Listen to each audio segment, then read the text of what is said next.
21 مئی کو یوم فلسطین منایا جا رہا ہے۔ کیا کوئی دن منا لینا کافی ہے؟ ہم پچھلی کئی دہائیوں سے یوم کشمیر منا رہے ہیں۔ کیا یہ ہماری مجرمانہ غفلت پر پردہ ڈالنے کے لیے کافی ہے؟ ہماری عالمی سطح پر چوبیاں ڈھکے چھپے بیانات یہ ظاہر کرتے ہیں کہ ہم بحیثیت امت ایمان کے سب سے کمزور درجے پر کھڑے ہیں۔ امت مسلمہ جس بات پر تباہ ہوئی وہ یہ تھی کہ اسلام امن کا درس دیتا ہے۔ ہم نے بحیثیت امت جہاد کی ذرا اتار پھینکی اور عیش و عشرت کا لبادہ اوڑھ لیا۔ بیت المقدس ہم سے چھین لیا گیا اور ہم کہتے ہیں کہ اسلام امن کا درس دیتا ہے۔ ہماری مسلم ماؤں بہنوں کو برہنہ کر کے ان پر کتے چھوڑ دیے گئے اور ہم کہتے ہیں اسلام امن کا درس دیتا ہے۔ یمن میں فرقہ وارانہ فسادات پھیلائے گئے، مسلمانوں کو شہید کیا گیا اور ہم کہتے رہے اسلام امن کا درس دیتا ہے۔ کشمیری مائیں بہنیں بیٹیاں بزرگ اور بچے کئی دہائیوں سے کسی محمد بن قاسم کو پکار رہے ہیں اور مفادات کی اس نگری سے ایک ہی باز گشت سنائی دے رہی ہے، اسلام امن کا درس دیتا ہے۔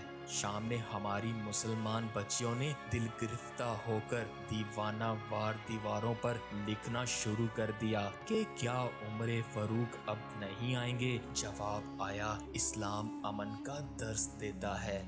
ہم دنیاوی عیش و آرام اور ہوس کے پجاری بھول بیٹھے ہیں کہ جب ہمارے پیارے نبی کریم صلی اللہ علیہ وآلہ وسلم نے دنیا سے پردہ فرمایا تو ان کے حجرے میں ایک دانہ تک موجود نہ تھا، لیکن 7 تلواریں موجود تھیں۔ لمحہ فکریہ تو یہ بھی ہے کہ یہود ہمارے نبی آخر الزماں کی بتائی ہوئی نشانیوں پر ایمان لاتے ہوئے اس آخری لڑائی کی تیاری کر رہے ہیں جو دجال کی آمد پر ہوگی، اور ہم اپنی نسلوں کو یہ بتانا ہی بھول گئے کہ فلسطین ہمیں کیوں پیارا ہے اور فلسطین انہیں کیوں پیارا ہونا چاہیے۔ ہم فلسطین سے اس لیے محبت کرتے ہیں کہ یہ فلسطین انبیاء علیہ السلام کا مسکن اور سرزمین رہی ہے۔ حضرت ابراہیم علیہ السلام نے فلسطین کی طرف ہجرت فرمائی۔ اللہ تبارک و تعالیٰ نے حضرت لوط علیہ السلام کو اس عذاب سے نجات دی جو ان کی قوم پر اسی جگہ نازل ہوا تھا۔ حضرت داؤد علیہ السلام نے اس سرزمین پر سکونت رکھی اور یہی اپنا ایک محراب بھی تعمیر فرمایا۔ حضرت سلیمان علیہ السلام اسی ملک میں بیٹھ کر ساری دنیا پر حکومت فرمایا کرتے تھے۔ چیونٹی کا وہ مشہور قصہ جس میں ایک چیونٹی نے اپنی باقی ساتھیوں سے کہا تھا اے چیونٹیوں اپنے بلوں میں گھس جاؤ، یہی اس ملک میں واقع اسکلان شہر کی ایک وادی میں پیش آیا تھا جس کا نام بعد میں وادی النمل چیونٹیوں کی وادی رکھ دیا گیا تھا۔ حضرت زکریہ علیہ السلام کا محراب بھی اسی شہر میں ہے۔ حضرت موسیٰ علیہ السلام نے اسی ملک کے بارے میں اپنے ساتھیوں سے کہا تھا کہ اس مقدس شہر میں داخل ہو جاؤ۔ انہوں نے اس شہر کو مقدس، اس شہر کے شرک سے پاک ہونے اور انبیاء علیہ السلام کا مسکن ہونے کی وجہ سے کہا تھا۔ اس شہر میں کئی معجزات وقوع پذیر ہوئے جن میں ایک کنواری بی بی حضرت مریم کے بطن سے حضرت عیسیٰ علیہ السلام کی ولادت مبارکہ بھی ہے۔ حضرت عیسیٰ علیہ السلام کو جب ان کی قوم نے قتل کرنا چاہا تو اللہ تبارک و تعالیٰ نے انہیں اس شہر سے آسمان پر اٹھا لیا تھا۔ ولادت کے بعد جب عورت اپنی جسمانی کمزوری کی انتہا پر ہوتی ہے، ایسی حالت میں بی بی مریم کا کھجور کے تنے کو ہلا دینا بھی ایک معجزہ الہی ہے۔ قیامت کی علامات میں سے ایک حضرت عیسیٰ علیہ السلام کا زمین پر واپس تشریف۔ اسی شہر کے ہی مقام باب لود پر حضرت عیسیٰ علیہ السلام مسیح دجال کو قتل کریں گے۔ فلسطین ہی ارض محشر ہے۔ اسی شہر سے ہی یاجوج و ماجوج کا زمین میں قتال اور فساد کا کام شروع ہوگا۔ اسی شہر میں وقوع پذیر ہونے والے قصوں میں سے ایک قصہ طالوت اور جالوت کا بھی ہے۔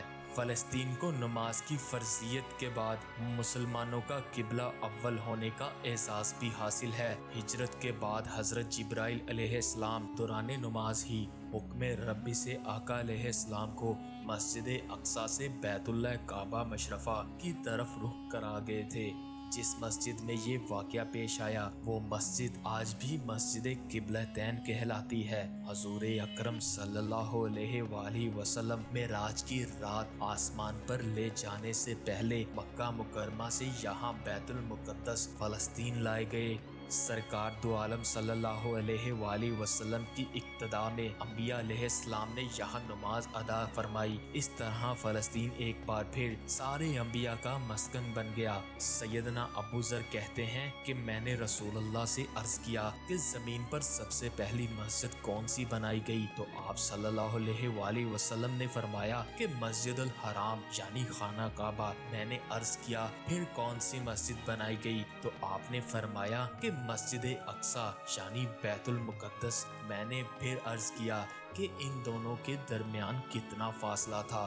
آپ نے فرمایا کہ 40 برس کا، اور تو جہاں بھی نماز کا وقت پالے وہی نماز ادا کر لے، بس وہ مسجد ہی ہے۔ وصال حبیبنا صلی اللہ علیہ وآلہ وسلم کے بعد حضرت ابو بکر رضی اللہ تعالیٰ عنہ کو ارتداد کے فتنہ اور دیگر کئی مشاکل سے نمٹنے کے لیے عسکری اور افرادی قوت کی اشد ضرورت کے باوجود بھی ارض شام فلسطین کی طرف سے آپ صلی اللہ علیہ وآلہ وسلم کا تیار کرتا لشکر بھیجنا بھی ایک ناقابل فراموش حقیقت ہے۔ اسلام کے سنہری دور فاروقی میں دنیا بھر کی فتوحات کو چھوڑ کر محض فلسطین کو فتح کے لیے خود سیدنا عمر کا چل کر جانا اور یہاں پر جا کر نماز ادا کرنا اس شہر کی عظمت کو اجاگر کرتا ہے۔ دوسری بار بینا معراج کی رات بروز جمعہ 27 رجب 583 ہجری کو صلاح الدین ایوبی کے ہاتھوں اس شہر کا دوبارہ فتح ہونا بھی ایک نشانی ہے۔ بیت المقدس کا نام قدس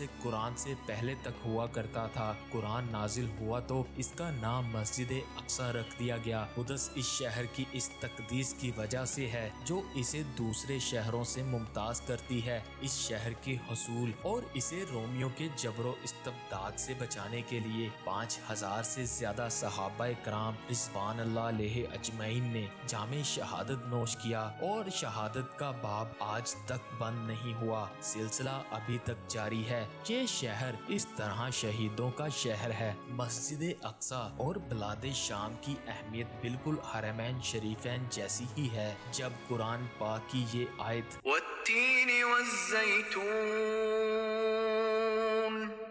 وطور سینین وهذا البلد الامین نازل ہوئی تو ابن عباس کہتے ہیں کہ ہم نے بلاد شام کو التین انجیر سے، بلاد فلسطین کو الزیتون زیتون سے، اور الطور سینین کو مصر کے پہاڑ کوہ طور جس پر جا کر حضرت موسیٰ علیہ السلام اللہ پاک سے کلام کیا کرتے تھے، اس سے استدلال کیا، اور قرآن پاک کی یہ آیت مبارکہ وَلَقَدْ كَتَبْنَا فِي الزَّبُورِ مِن بَعْدِ الذِّكْرِ أَنَّ الْأَرْضَ يَرِثُهَا عِبَادِيَ الصَّالِحُونَ۔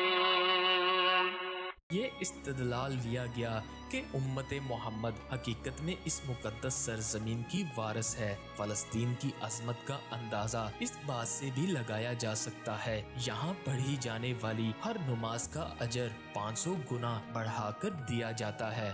موجودہ صورتحال میں عین عید کے موقع پر جو ظلم فلسطینیوں پر برپا کیا گیا ہے، اس پر امت مسلمہ کی خاموشی دل کو دہلا رہی ہے۔ کہیں ہم بھی شریک جرم نہ گردانے جائیں۔ اسلام واقعہ ہی امن کا درس دیتا ہے، لیکن تب جب امن قائم ہو جائے، حق آ جائے، باطل نیست و نابود ہو جائے۔ امن کے قیام کے لیے، حق اشکار کرنے کے لیے کسی مسیحا کو آنا پڑتا ہے۔ کہیں یہ گہرا سناٹا اس آخری وقت کی نشانی نہ ہو جسے ہر حال میں آنا ہے، اور ہمارا شمار کہیں ظالموں میں نہ ہو جائے۔ ذرا سوچئے۔